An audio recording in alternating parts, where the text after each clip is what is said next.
بسم اللہ الرحمن الرحیم۔ السلام علیکم ورحمۃ اللہ وبرکاتہ۔ عابد چینل کی طرف سے آج میں اپنے دوستوں کو رسول اللہ صلی اللہ علیہ وآلہ وسلم کا ایک فرمان بتاؤں گا۔ اس سے پہلے میں اپنے تمام دوستوں سے گزارش کروں گا کہ اگر آپ دوستوں نے ابھی تک ہمارے چینل کو سبسکرائب نہیں کیا تو ضرور کر لیں۔ تو شروع کرتے ہیں۔ بسم اللہ الرحمن الرحیم۔ اذان کے بعد پڑھیں اور گناہ بخشوائیں۔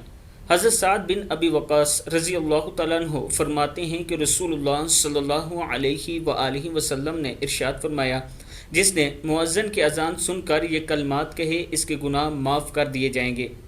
دعا کیا ہے؟ بسم اللہ الرحمن الرحیم۔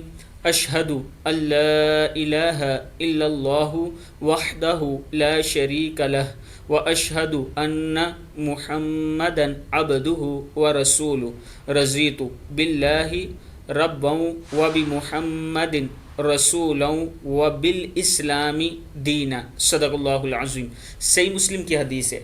اسی طرح اذان کے بعد کی ایک دوسری دعا بھی ہے، آپ دوست وہ بھی پڑھا کریں ضرور، وہ بھی مسنون دعا ہے۔ اس ویڈیو کو آپ دوستوں نے آگے ضرور شیئر کرنا ہے۔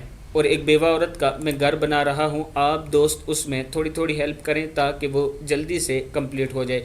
یہ میرا واٹس ایپ نمبر ایزی پیسہ اور جیز کیش اسی پر موجود ہے، آپ دوست ہیلپ کر سکتے ہیں۔ السلام علیکم ورحمۃ اللہ وبرکاتہ۔